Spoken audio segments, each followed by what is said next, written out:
This book is called The Bottom of the Boat. It's a story about Noah's Ark.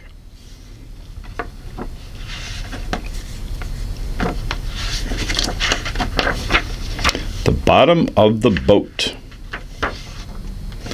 What was it like in the bottom of the boat? It was crowded.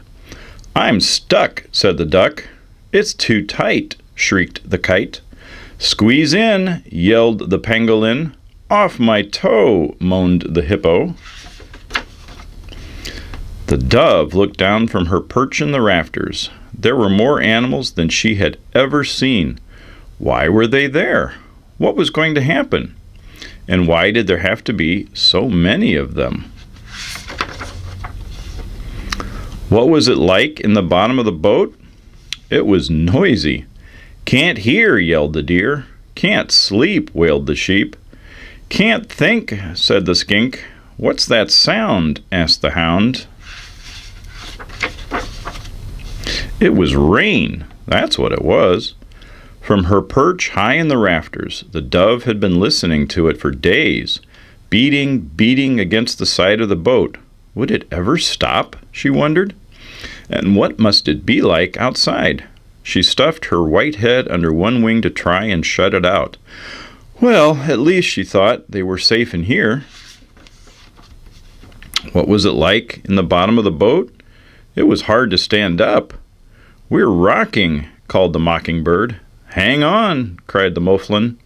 "We're afloat," announced the stoat. "I feel ill," moaned the mandrill.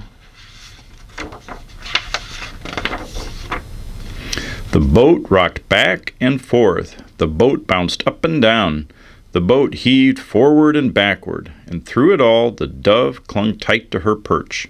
For days and days, for weeks and weeks, for months and months.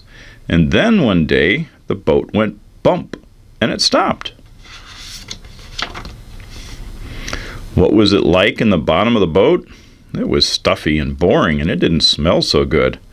"Something stinks," complained the lynx. "Not me," huffed the kiwi. "What's that?" sniffed the bobcat. "Must be you," accused the gnu. "Can't we go?" asked the rhino. "Not yet," answered the marmoset. "Then how long?" cried the binturong. "I have a plan," announced the man.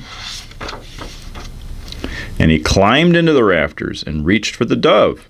He whispered into her ear and told her that she must fly as far as she could and bring him any evidence she could find that the earth was dry.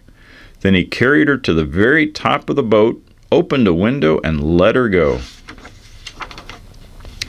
Everywhere she looked there was water, nothing but water. The world was like one enormous sea. The dove flew as long as she could, and had almost given up hope of finding anything but more sea, when she saw it, the tiniest tip of a branch sticking up out of the water. She landed on it, tore off a twig, then carried it back to the boat. The man waited 7 days, then sent her off again, and this time she did not return. What was it like in the bottom of the boat? It was empty. "We're there," said the bear. "We're free," sang the peccary. "Let's go," cried the bongo.